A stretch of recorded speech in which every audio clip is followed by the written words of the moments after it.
are some intangibles that those projections failed to take into consideration. The crowd was going crazy. There's not much in life that's better than that. You're listening to Garlic Fries and Baseball Guys on the 95.7 The Game Podcast Network. Hello there. Welcome back to the Garlic Fries and Baseball Guys podcast. It's been quite a while since we've done an episode here. Sam Lubman and Joe, the Butcher Boy Shasky, coming at you for episode 112. Shasky, here's a fun fact that I'll pay off for you in a little bit. You remember Abiatal Avellino? No one remembers him, but he scored 112 runs in 4 seasons at the Double-A level. The Giants love that so much. They traded Andrew McCutchen to the Yankees in 2018 to acquire Avellino. Now, why am I bringing him up? We'll get to that in a little bit. But yeah, we are recording here Wednesday, the day before Thanksgiving. I'm not in the best mood right now because of the Blake Snell signing with the Dodgers. I'm not gonna lie, that put a damper on the day. Snell signing for 5 years, $182 million. So I'll talk about that for a little bit. Basically, my only thought is, Shasky, you brought up a point this morning on the Morning Roast that absolutely made a ton of sense. This is why the Giants should have traded Blake Snell. I don't disagree with you. This is going to sound like I'm pushing back on that. It's not. But I just think back to that, the whole concept of trading Blake Snell. Let's be real. If they did, they would have brought in probably an Avellino 2.0. And I just don't think that really changes how we're feeling about where things are at right now. Again, not disagreeing with you, just being like, if we kind of like Doctor Strange this a little bit, look forward in time and see 14 million different outcomes. I just feel like any move the Giants would have made for Blake Snell at the trade deadline would have brought back someone who we never would see in the big leagues. But Sam, this is the bigger problem. Yeah, but this is the bigger problem, okay? It's not about getting back a difference maker. It's that you spent a bunch of money on someone who was one and done, surrendered a draft pick to sign him, and then he became a tremendous asset. You didn't flip him at the deadline to get anything back, and now you lose out on him. You don't make the playoffs. You spent $32 million on him, and you lose $500,000 in international pool spending. No, the whole deal was it's a net negative. Sam, the whole deal was about. No, the whole deal was an absolute disaster from the second he showed up late to spring training. Like, let's be real. Like, the Blake Snell deal was an absolute disaster for the Giants, and it's blown up in their faces in every single way imaginable. If they do trade him at the deadline, sure, maybe the Orioles get an extra postseason win. But realistically, whoever they bring back, it's not going to offset all those losses that you just mentioned there. I mean, sure, it's possible they could have. In a theory, you have a better chance of winning the lottery with a ticket than without a ticket. It's just, I do agree with you. In hindsight, they absolutely should have moved him. I'm not banging my head against the wall over that because I feel like we're still just as irritated about the whole thing today if that was the case. No, but what was the point of signing him? The point of signing him was retain him. Hear me out. What was the point of signing him if you weren't going to retain him or flip him? It was one or the other. Either you're retaining him, he's taking you to the playoffs, which is the middle ground, okay, and he pitches really, really well, or you're flipping him. What's the point of spending $32 million on a 1-year deal? They did this with Rodon. They did this with Gausman. Yeah. You are losing assets for nothing. And in the Rodon case, at least you got a qualifying offer back in terms of a draft pick.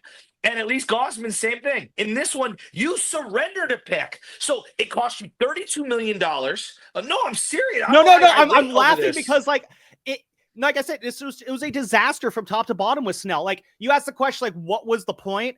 Like, I could give you an answer that you're not going to like. The point was they were trying to go all in 2024 with Matt Chapman and Blake Snell and Jorge Soler and Jung-Hoo Lee. All of those deals blew up to some extent. Matt Chapman ended up working out.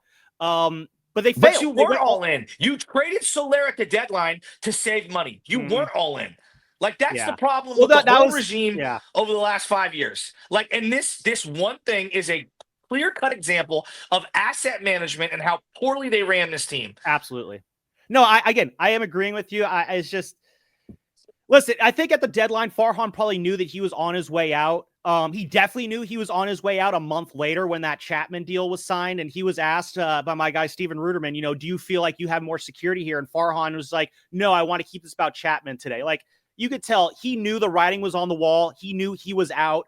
The Blake Snell thing, listen, if you want to make a desperate attempt to justify not trading Blake Snell, the best chance you had at re-signing him was to keep him in the house for those 2 months. That said, Logan Webb, I'm not going to let him leave. Matt Chapman, I'm going to recruit these guys. They want to come here. Like, those are hollow arguments to make. And that's why we're here where we're at right now, where Farhan Zaidi is unemployed and Buster Posey is in charge. So that's just my final thought there with Blake Snell. I mean, sure, we could say maybe the guy they would have traded him for would have maybe worked out. It's just at the end of the day, they screwed it up. The whole regime screwed it up top to bottom, and that's just how it is. It sucks. And why weren't the Giants involved in the bidding for Blake Snell? Like, if you like the guy, why weren't you involved? Like, 5 years for 180. We know that he's gonna there's risk in all these pitcher contracts. There's tons of risk, but like, you need pitching too. Like, hello? I don't know, man. I think the whole thing makes no sense. It was a wasted year. This goes back to why the fans are so disconnected with the franchise. You bring in someone for 1 year. Why should I get pumped up? You're not going to net me back anything. Mm-hmm. He's not going to stay. And he's going to go to my rival. And it's going to cost us future draft capital that we desperately need. And we're going to look stupid in the process. No, honestly, like, considering all the times that Blake Snell said how much he loved his time in San Francisco, I honestly don't think he ever had any intention of coming back here. I don't think he ever enjoyed being here. The fact that he kept the way he blamed the team for screwing up his rehab. If you want to blame them, sure. If you want to say it's on him, sure. I don't care.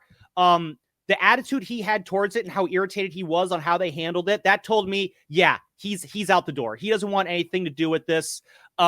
This is, however they're running things here, is a turnoff for baseball players. Again, maybe Buster should have stepped in and signed Blake Snell in August. Maybe that's the move that should have been made. I'm guessing Buster maybe did check in on that. I don't know that one, but that's just where I'm at. They colossally screwed up Blake Snell, and that's why Buster Posey is now running things, which brings me to my big overall question I want to get into here today on episode 112, and that is Buster Posey. Now, it's been kind of a quiet offseason so far for the Giants, so far to date. Since Buster Posey was introduced on October 1st, here are all the things the Giants have done. Brian Price stepped down as a pitching coach on October 15th.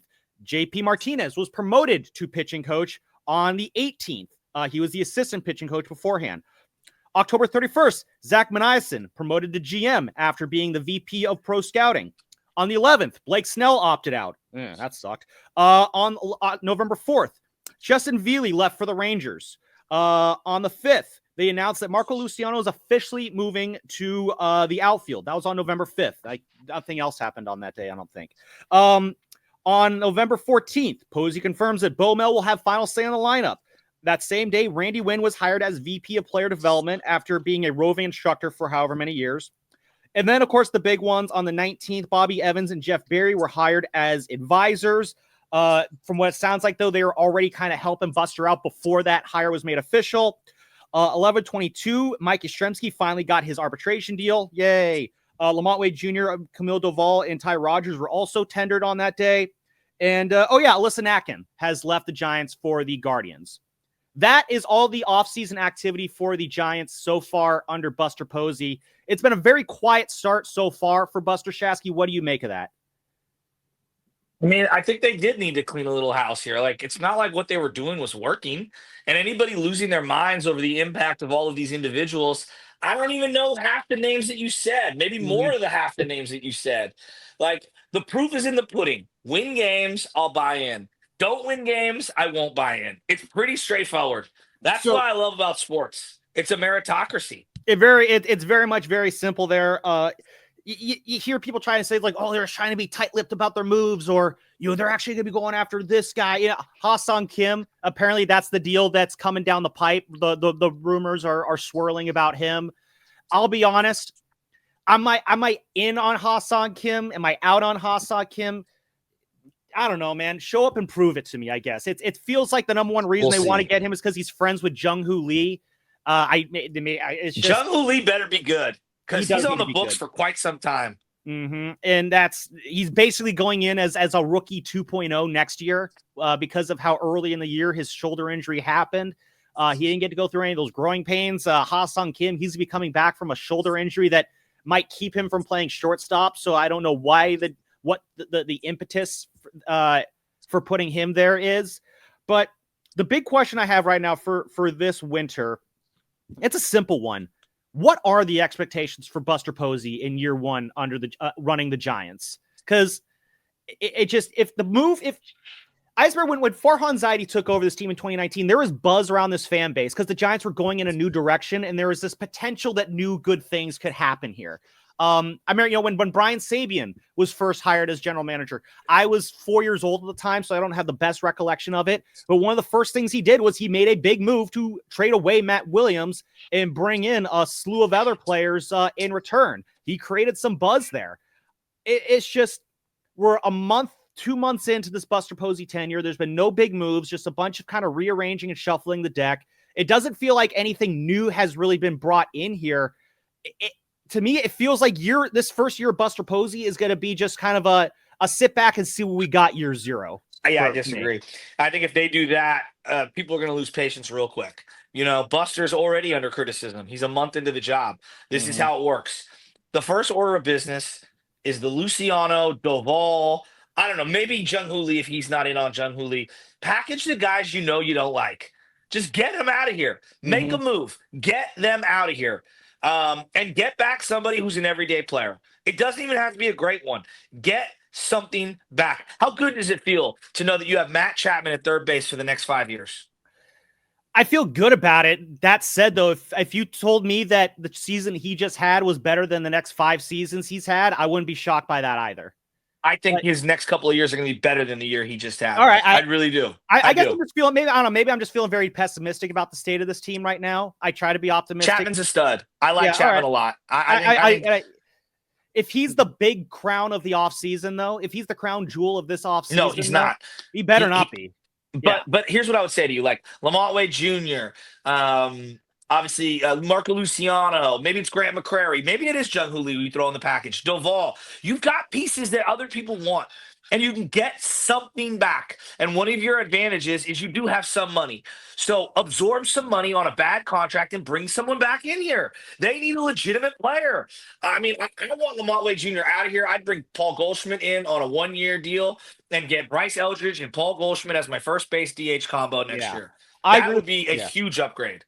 I think, Lamonte Jr., Camilo Doval, Marco Luciano, you can put together a pretty good trade package there to net you something. At the same time, though, like if you trade those guys away and I started the show at the Abiato Avellino thing. Just because you're making a trade and bringing a guy in, like it doesn't always mean you're going to get something Sam, in you return. can't roll back this team. No, I'm not saying you do. Make moves. I do think you need to have a splash move to kick this thing off. Like, that was one of the big criticism. I think a big criticism early on with Farhan Zaidi is that he did not kick off his tenure. Exactly. There was, I feel like, excitement for Farhan because it felt like the Giants were embracing the new era of baseball. Like, that was why people were excited. But he didn't do anything. Like, the first big move that Farhan Zaidi made was trading for Kevin Pillar a week into the season. Like, that was his big, the first signing was Yangervis Solarte for a 1-year deal that lasted 3.5 weeks. In hindsight, it's wow, how do we not see that coming? But Buster, I feel like the expectations that we got the winter meetings are starting up in a couple weeks.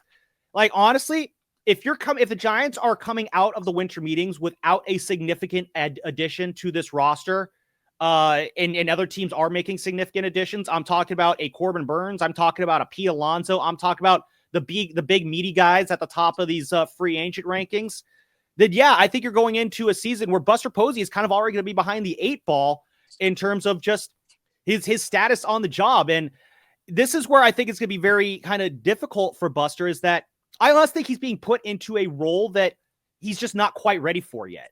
I do think he's a smart baseball guy. I'm not doubting that, but being a baseball player and a baseball executive are two different things. I expect some adjustment period. I expect a growing period. He just did a podcast interview with Buster Olney on his podcast.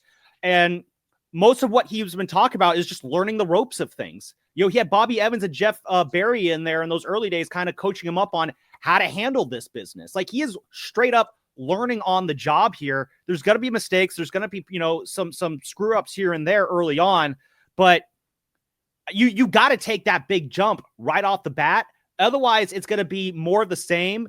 And this idea that Giants fans won't turn on Buster Posey, I mean, let's ask Chris Mullen how that felt to be a living legend, trying to run a team that's going nowhere. It's just, it's almost like you're setting Buster Posey up to fail in this situation.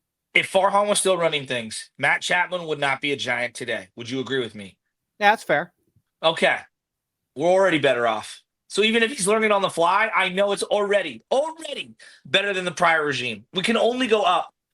Sam, we can only go up. I think you have to be patient. What is going? That's the thing. Again, Buster does get patience. I'd be curious, what the leash is for Buster. Like with Farhan's, when Farhan was brought in, my belief was just you know what? Especially when he brought in Gabe Kapler, I want you to screw up before I call for you to be fired. And I'm gonna give Buster Posey that same thing. He deserves a couple of years to try and get things going. At minimum 3 years before we really start. If things aren't better in 3 years, then you got to start talking about, okay, it's time to move off of you. So we're a ways away from there. But at the same time, Shasky, the Padres have a Death Star. The Dodgers are 5 different kinds of Death Stars. You need to close this gap now. I know it's really hard. No, you don't. No, I think we need to be, the Giants need to be ready to compete with the Dodgers and Padres right away. That's where I'm at with this team. I'm tired of let me give you an analogy. Back into this. Let me give you an analogy. Sam Lubman, you are person A. You're born with unbelievable family wealth. Okay, your parents are going to co-sign for you on a home. They're going to give you a ton of money to buy that house. Okay, me, Joe Shasky, I was born. I'm just using random examples. These aren't real. These aren't real lives. I'm just saying. I'm born with nothing. I have no student debt though. I work really hard. I don't make a lot of money, but I work multiple jobs. I'm married. I also want to buy a house. Am I buying the same kind of house that Sam Lubman is buying? Probably not, I guess. No. I might buy, let's call it a fixer-upper, right? Starter home. But let's say I buy my fixer-upper for $500,000. Well, I'm going to be closer to paying off my home in a shorter amount of time than you buying the $3 or $4 million home that you're buying with your particular set of money, because you're going to put a down payment on. You're not going to pay for it altogether, all right? And what I'm getting at is that both can be great homes, all right? Yours isn't better or worse or whatever just because you spent more on it. You have to run your own race. Okay, I can't live the Sam Lubman life. I have to live the Joe Shasky life. I can't compete with the Dodgers buying free agents. What I can do is continue to develop my farm, continue to get rid of the prospects you don't have room for or that you don't like. You can still get rid of people that are valued to other places that maybe you're done with. Case in point, Lamonte Jr. or Camilo Doval. They still have some value. I don't know what, but someone wants them. Get something back for them. Don't just lose them like Blake Snell for nothing, and start refilling your cupboard. Make more shrewd free agent acquisitions. See what happens with Robbie Ray this year. And if he's good, don't let him fit free agency. Give him a 2 or 3 year extension. I think he's got a couple more years. I think he's got a couple more years after this, I believe. I have to confirm that. But you get where I'm going, right? I see you're at. You have to run your own race. You can't be worried about what Sam Lubman's doing in his $3 million house. You have to be worried about how you're going to fix the heating in your $500,000 house, right? If you get too ahead of yourself, you're not running your own race. The team that won in 2010 was not some world beater, not some juggernaut. Now, I'm not saying that's the template every year, but that's where you start. You start by assessing what you have, nurturing what you already have that you like, the Birdsongs, the Ramoses, the Harrisons, etc., the Eldridges, doing everything you can to enhance their opportunities and make sure that they develop to their fullest, and then continue to build around them and beneath them. You used an interesting word there in terms of assessing, and that is why I said a few minutes ago that I think this is a year 0 for Buster. I consider 2019 a year 0 for Farhan Zaidi. What I mean by a year 0, for those who aren't familiar with the term, a year 0 is basically like it's an evaluation year. You're bringing guys in, you're kicking guys out, you're moving pieces around, you're throwing stuff at the wall, you're trying to see what sticks. That's how the Giants stumbled across, Mike Yastrzemski and Tyler Rogers in 2019. They just brought him in. Wow, you guys can play baseball. You're going to stick around. 6 years later, they're still here. That's why I feel like this season's going to be for Buster Posey. If they make the playoffs, that'll be awesome. I don't think any Giants fan should be going into this season thinking they have to make the playoffs, though. That's just, you're setting yourself up for disappointment if you are going in with those expectations. Now, a big exciting off season where, you throw some money around, you bring some guys in, or you make the trade. Again, my dream trade is the Vlad Jr. Bo Bichette package. You do something like that, yeah, that'll change things up a bit. Just from everything we're seeing right now, though, with the Giants, it feels like the plan this year is, let's see what's working with this organization right now. Let's see what doesn't work in this organization right now going forward. And then in 2026, we're going to hit the ground running. All right, now it's time to play ball for real. Watch us cook.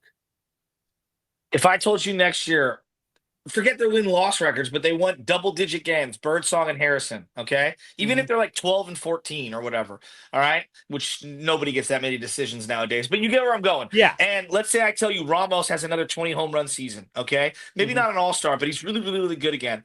And then Bryce Eldridge comes up, and he's the real deal. We've got something. We've got something. Now you have two frontline young starters, and now you have two frontline young position players to go along with a Matt Chapman. And now you can start to see where this thing is humming. You remember the September 2008? When Pablo Sandoval came up, you started seeing like, oh, I'm getting it now. I think the best thing that could happen for the Giants this year, no matter what happens the first 4 months, you need to see, and again, it's November. We're talking about August, September, but the best thing I think right now that can happen for the Giants is whatever happens those first 4 months is whatever. August and September, I need to see some afterburners, so that way we're going into 2026 thinking, holy shit, I think we actually might have a solid team here. Because that's what fans were saying in 2009. We have the pitching, just need a little bit of offense. So that's kind of feel where it's at right now. It's just Buster's going to get a good leash because he's Buster Posey. He's going to have more credibility with this fan base, but also be like, I don't know if he's got a worse situation that he's inheriting than Farhan had, but it feels still like it's a dire situation that Buster Posey's inheriting. They've been stinkier for too long. Yeah. That's the difference. I think they've been a lot more crummy than we want to admit. And right now their perception league-wide is down. But again, if I told you next year, Eldridge comes up at some point and shows promise. Ramos has 20-plus homers. Chapman has 20-plus homers. And your two frontline young guys look like frontline young guys throughout the whole year. I hear you. No, and that would absolutely be great. Things. It's just that's a nucleus. And to the end of the day, and there's nothing we can really do about it. We're not contending. No, we're not. That's the hardest pill to swallow right now is that we're going to have to keep waiting. We're going to have to keep waiting. When we are David to their Goliath, the Dodgers, okay? And when we are ready to compete, it's going to be that much sweeter taking them out. I promise you that. I like that sentiment. I do. I want to be Goliath at some point. Like the Dodgers, they're basically doing what I think the Giants had a chance to do last decade, which is just put the entire league under their boot and press down. I agree. And for whatever reason, the Giants took their foot off the gas. And here we are today. And the Dodgers, they are basically doing exactly what the Giants missed the opportunity to do. And it's going to be so hard to get back up. Like, I don't like the fact that the Giants have to think like a small market team. Like, this is, if you want to have small market philosophies with big market tools, that's a whole other thing. This is, they're scaling back payroll. They're talking, you're talking about how we got to figure out what we have internally before we start venturing out, and being, big spenders or anything like that. We're talking about being a David when the goal should always be a Goliath. And it's just, I don't know, maybe you gotta be a David before you be a Goliath. I don't know. It's just the fact that now you're learning. The San Francisco Giants are sitting in the situation that they're in right now. It's very hard to just digest as a Giants fan right now. It's very hard to be optimistic about this team right now. And I try to be a very optimistic fan, but even I'm beaten down right now. So happy Thanksgiving, everybody. Anyway, we're gonna roll here. I know Shasky, you got the entire Shasky clan waiting in the living room for you, so I'll let you go there.